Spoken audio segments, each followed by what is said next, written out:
അതായത് ഈ ഹമാസിന്റെ നേതാക്കൾ നിരവധി നേതാക്കൾ താമസിച്ചിരുന്ന ഒരു കെട്ടിടമാണ്.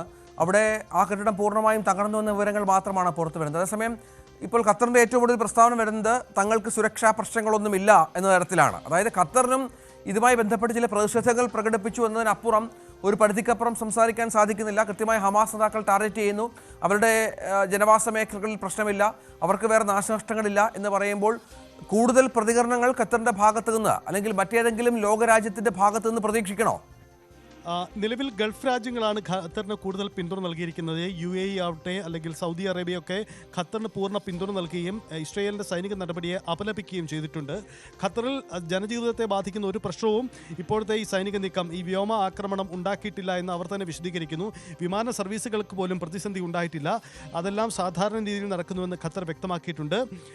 അതേസമയം എല്ലാവിധ മധ്യസ്ഥ ചർച്ചകളും തങ്ങൾ നിർത്തിവെച്ചതായ ഖത്തറിൻ്റെ പ്രഖ്യാപനം കൂടി ഉണ്ടായിട്ടുണ്ട്. അതായത് ഇതുവരെ ഈ പശ്ചിമേഷ്യൻ സംഘർഷത്തിൽ ഖത്തർ നടത്തിയ മധ്യസ്ഥ നീക്കങ്ങൾ, ഇടപെടലുകൾ പൂർണ്ണമായി നിർത്തിവെക്കുന്നു എന്ന പ്രഖ്യാപനം കൂടിയാണ് അവർ ഇതോടെ നടത്തിയിരിക്കുന്നത്. ഇതോടെ ഈ സംഘർഷ വിഷയങ്ങൾ ഒരു പുതിയ തലത്തിലേക്ക് പോകുന്നു എന്ന സാഹചര്യം കൂടിയാണ്.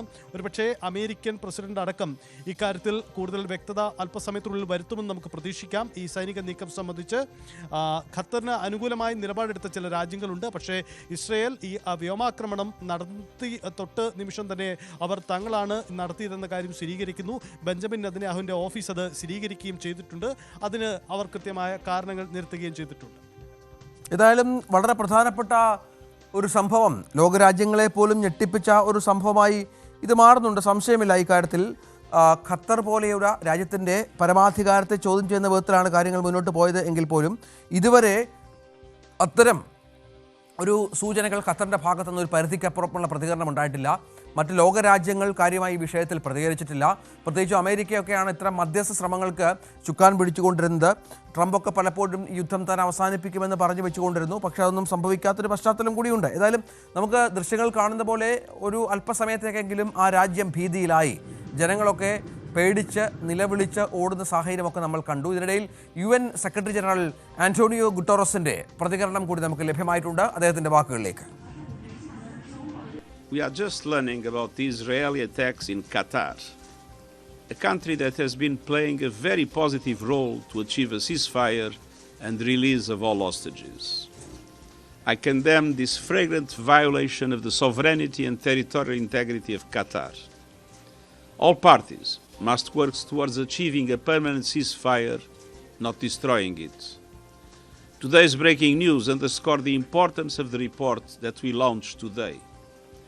It lays bare a stark reality. The world is spending far more on waging war than on building peace. UN ഈ വിഷയവുമായി ബന്ധപ്പെട്ട് സമാധാന ശ്രമങ്ങൾ മുന്നോട്ട് കൊണ്ടുപോകുന്നു എന്ന് തന്നെയാണ് വ്യക്തമാക്കുന്നത്. സമാധാനമാണ്, അത് അകലെയാണ് എന്ന് അറിയാം. പക്ഷേ അപ്പോഴും ഈ വിഷയത്തിൽ ഇനി ഹമാസിൻ്റെ പലസ്തീൻ്റെ പ്രതികരണം എന്തായിരിക്കും, ഏത് രീതിയിലാണ് തങ്ങളുടെ പ്രധാനപ്പെട്ട നേതാക്കളെ വധിച്ച ഈ സംഭവത്തിൽ തങ്ങളുടെ നേതാക്കൾ സുരക്ഷിതരാണെന്ന് പറയുമ്പോഴും അവർ ചില ഭീഷണികൾ കൃത്യമായി അവർക്കുണ്ട് എന്ന കാര്യം സംശയമില്ല. സൈത്ത്, നമുക്ക് ഇനിയും മനസ്സിലാക്കേണ്ടത്, വ്യക്തമാക്കേണ്ടത്, ഇനിയുള്ള ഇന്ന് രാത്രി, ഇന്ന് ഇപ്പോൾ അറ്റാക്ക് അത് പ്രധാനമായും നടന്നു. ഹമാസ് കാര്യമായി പ്രതികരിക്കാൻ ശേഷിയില്ലാത്ത വിധത്തിലാണ് എങ്കിൽ പോലും ഇക്കാര്യത്തിൽ ഇസ്രായേലും തിരിച്ചടി ഭയക്കുന്നുണ്ടാകാം. മറ്റു മേഖലകളുണ്ട്, ഹൂതികളുടെ മേഖലകളുണ്ട്, ഇസ്രായേലിന് ചുറ്റുമുള്ള ശത്രു രാജ്യങ്ങളുണ്ട്. ഇവരിൽ നിന്നൊക്കെയുള്ള അറ്റാക്കുകൾ പ്രതീക്ഷിക്കണം. ഇറാൻ പോലെയുള്ള രാജ്യങ്ങളുടെ നിലപാട് അതൊക്കെ ഇനിയും നമ്മൾ കാത്തിരുന്ന് കാണണം. തീർച്ചയായും ഒരു തിരിച്ചടി ഉണ്ടാകുമെന്ന ഒരു കരുതൽ ഇസ്രായേൽ തീർച്ചയായും നടത്തിയിട്ടുണ്ടാവാം. കാരണം അത് ആ രീതിയിൽ തന്നെ മുൻകാലങ്ങളിലും ഉണ്ടായിട്ടുണ്ട്. അതുകൊണ്ട് ആ തിരിച്ചടി അവർ സ്വാഭാവികമായും കരുതുന്നുണ്ട്. അതിൻ്റെ ജാഗ്രത ഇസ്രായേൽ പാലിക്കുകയും ചെയ്യുന്നുണ്ടാവണം. വ്യോമാക്രമണം തന്നെ ഹമാസ് കേന്ദ്രങ്ങളിൽ നിന്നുണ്ടാവാനുള്ള സാധ്യതയുണ്ട്. ആ ഒരു ജാഗ്രത പാലിച്ചു തന്നെയാണ് മുന്നോട്ട് പോകുന്നത്. മുമ്പ് നമ്മൾ കണ്ടതാണ്, ഈ രണ്ട് രാജ്യങ്ങളിലും നമ്മൾ മലയാളികൾ പൊതുവിൽ ചർച്ച ചെയ്യുമ്പോൾ ഇപ്പോൾ ഈ രണ്ട് രാജ്യങ്ങളിലും മലയാളി സാന്നിധ്യമുണ്ട്. ഇസ്രായേലിലായെങ്കിലും നിരവധി മലയാളികളടക്കം ഇന്ത്യക്കാർ നിരവധിയുണ്ട്. ആ മേഖലകളിലൊക്കെ മുമ്പും ഹമാസിൻ്റെ മിസൈൽ ആക്രമണമൊക്കെ നമ്മൾ കണ്ടിട്ടുള്ളതാണ്. സമാനമായ സാഹചര്യം വീണ്ടും ഉണ്ടാകുമോ, ഒരു തിരിച്ചടി അവർ നടത്തുമോ എന്ന ആശങ്കയുണ്ട്. അത് സ്വാഭാവികമായും അതിൻ്റെ കരുതൽ ഇസ്രായേലി സൈനിക കേന്ദ്രങ്ങൾ ആ തരത്തിലുള്ള ജാഗ്രത പാലിക്കുകയും ചെയ്യുന്നു എന്ന് വേണം നമുക്ക് കരുതാൻ. ദോഹയിലെ ആദ്യവട്ട ഈ സ്ഫോടന പരമ്പര എന്ന് പറയാം, ആ തരത്തിലുണ്ടായ വ്യോമ ആക്രമണം പിന്നീട് തുടർച്ചയായ മറ്റ് നീക്കങ്ങളൊന്നും ഉണ്ടായിട്ടില്ല. ജനവാസ മേഖലയിൽ കാര്യമായ പ്രശ്നങ്ങളൊന്നും ഉണ്ടായിട്ടില്ല. കൃത്യമായി ഹമാസ് നേതാക്കൾ ഇരുന്ന ഇടം കേന്ദ്രീകരിച്ച്, ആ കെട്ടിടം കേന്ദ്രീകരിച്ച് തന്നെയാണ് ആക്രമണം നടത്തിയിരിക്കുന്നത് എന്നതാണ് നിലവിൽ പുറത്തുവരുന്ന വിവരങ്ങൾ. മലയാളികളടക്കം സംസാരിക്കുന്നവരെല്ലാം പങ്കുവെക്കുന്ന വികാരവും അതുതന്നെയാണ്. അവിടെ ജനവാസ മേഖലയെ ഒരു തരത്തിലുള്ള പ്രശ്നം ഉണ്ടാക്കിയിട്ടില്ല. പക്ഷേ പശ്ചിമേഷ്യൻ പ്രശ്നങ്ങൾ അത് പുതിയ തലത്തിലേക്ക് മാറുകയാണ്. മധ്യസ്ഥ ചർച്ചകൾ പൂർണ്ണമായും ഒഴിവാകുന്നു. അങ്ങനെയെങ്കിൽ ഇനിയും നമുക്ക് പ്രതീക്ഷിക്കണം ഏറ്റുമുട്ടൽ ഉണ്ടാകുമെന്ന് തന്നെ. ആ തരത്തിലാണ് സാഹചര്യം.